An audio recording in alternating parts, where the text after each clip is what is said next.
Libra. Kumusta na kayo mga Libra? Sisilipin natin ang inyong past life. Okay, Libra? Ano man ito is, titignan natin ang inyong energy. Libra. Tungkol man to sa pag-ibig o sa inyong sitwasyon. Para sa mga Libra. Message sa inyo guys. Ngayon ay May 2, 2025. Libra, andito ang diet, okay?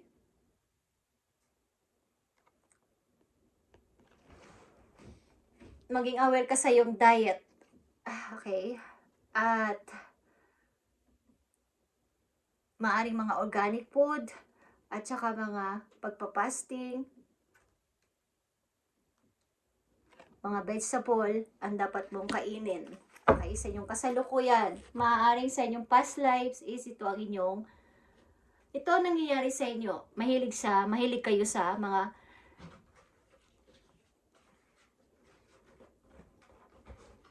gulay. Okay, sa mga organic foods.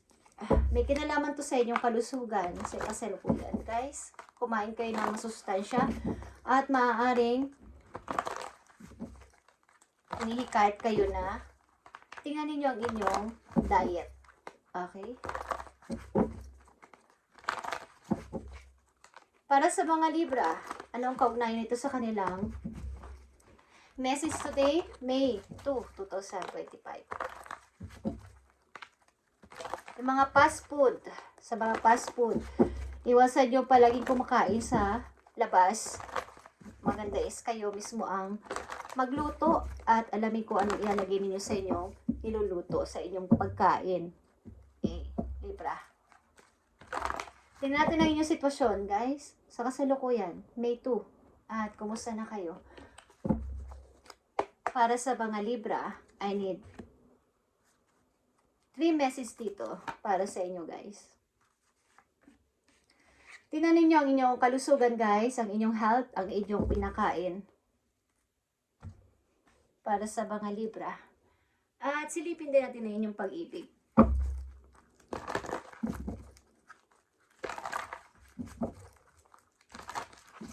May 2, 2025. Sa mga Libra, ano na nangyayari sa kanilang pag-ibig? Okay. Sa mga pag-ibig ng mga Libra.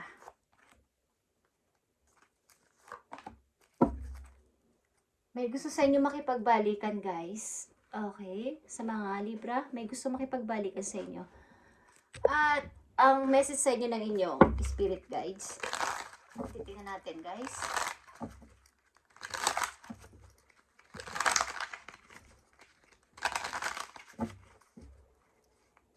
Iwasan ninyo kumain sa labas ng madalas. Mas bumili kayo ng mga organic foods o kumain kayo ng maraming gulay sa mga Libra nandito sa reading. Maaaring may issue kayo sa food o sa inyong diet. Okay. Ito ang message sa inyo ng inyong spirit guides, guys.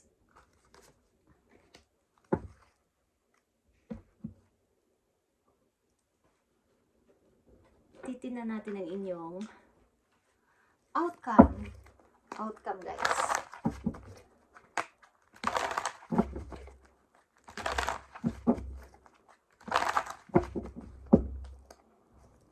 Mga paparating na mensahe o paalala sa mga Libra, pag-ibig man to o sitwasyon nila. Paparating.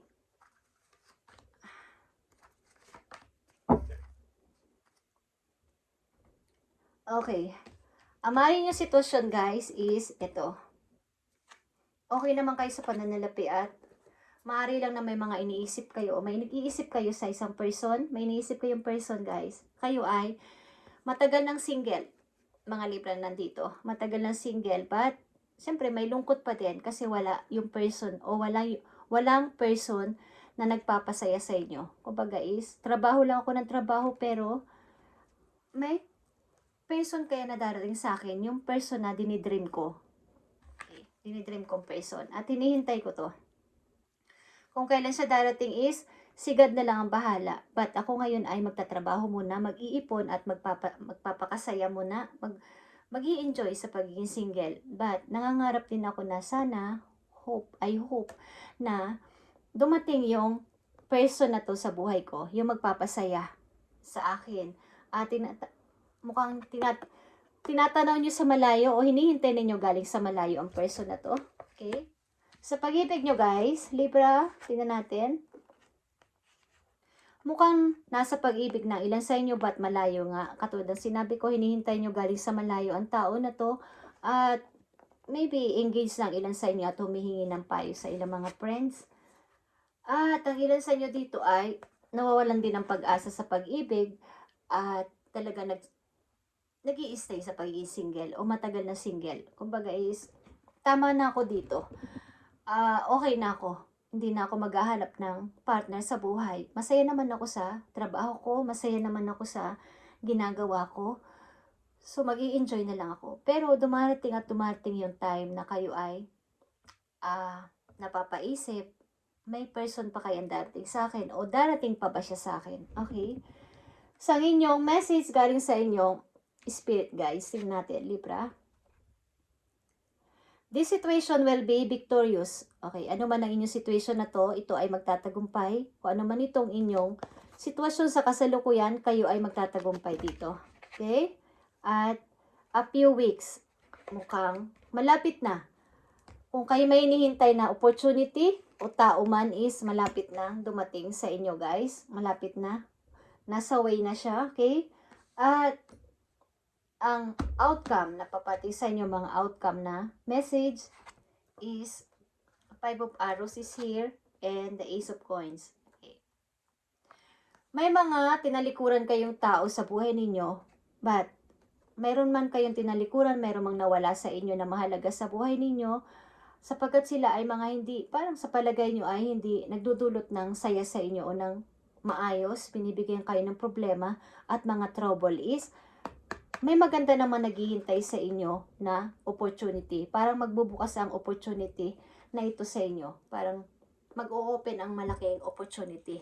May paparating na bawa is mga good news o yung hinihintay ninyong trabaho is paparating na. Okay?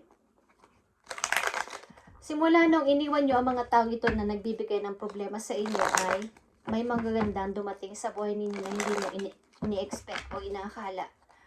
Simula na umiwas kayo sa mga taong madadrama at nagbibigay ng kalituhan sa inyong isip ay may mga opportunity na dumating o magaan ang pasok ng money sa inyo. Okay? Tingnan natin itong Ace of Pentacles para sa inyo guys. Libra, May 2, 2025. Ano tong Ace of Pentacles na paparating sa mga Libra? Sa kanilang outcome? Magbi-victory ka dito, Libra, mananalo ka or ikaw ay magtatagumpay at ito ay mangyayari sa mga darating na linggo, okay? Ano tong Ace of Coins sa mga Libra?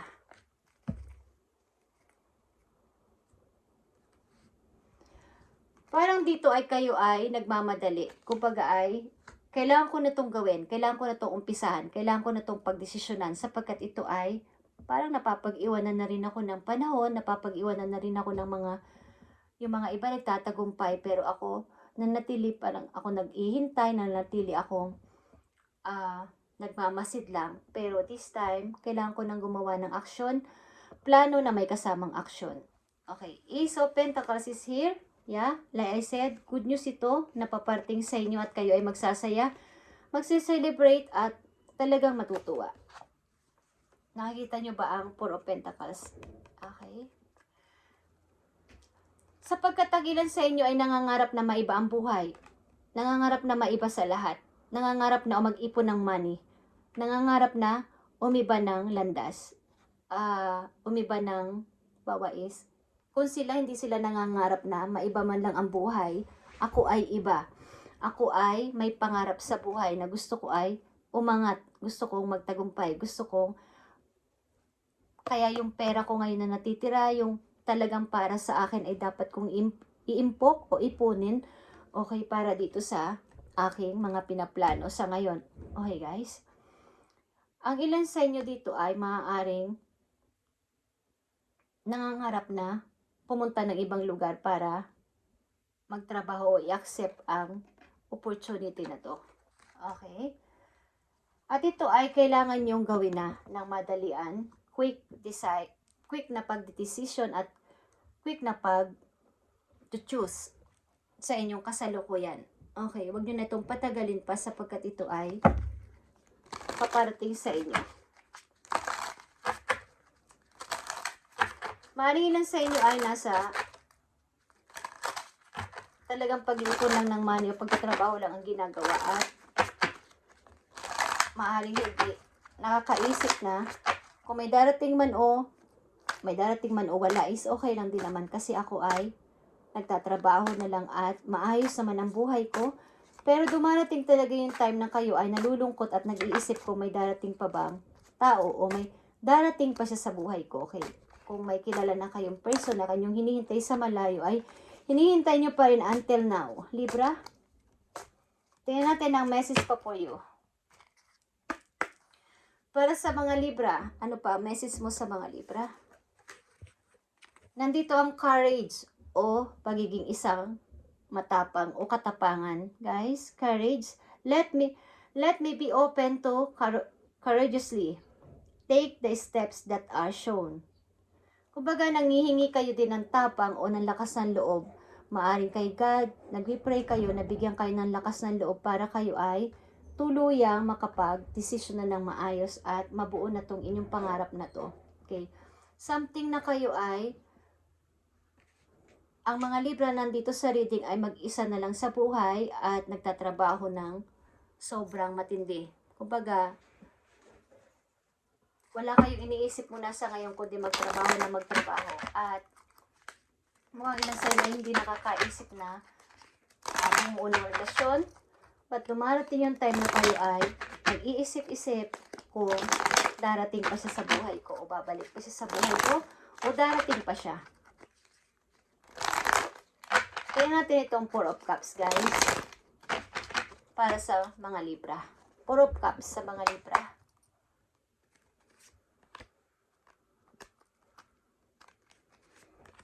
Four of Cups.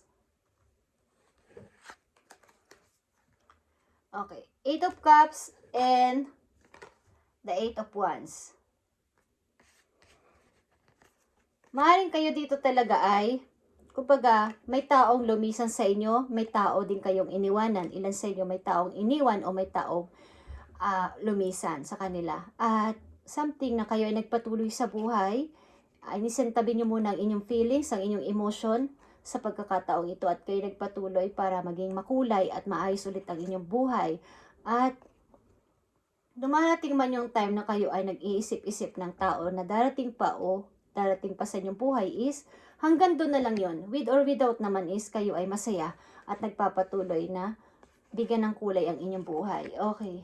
Sa mga Libra nandito is may paparating ditong good news sa inyo sa hinaharap. Maaaring ito ay weeks, month, or ngayong taon na to is may darating na good news. At ito ay inyong ipagsasaya. Maaaring lang sa inyo din ay mangilan-ngilan lang ang mga kaibigan sa paligid. But okay lang din naman sa inyo. Hindi naman kayo nalulungkot kung yun lang naman ang inyong mga kaibigan. Ang ilan sa inyo ay dapat na tingnan ang inyong diet, ang inyong mga kinakain at kumain ng maraming gulay. Okay? At iwasan ang mga hindi maayos sa pagkain o kumain sa labas. Iwasan nyo ang kumain sa labas at kumain ng maraming gulay. Okay.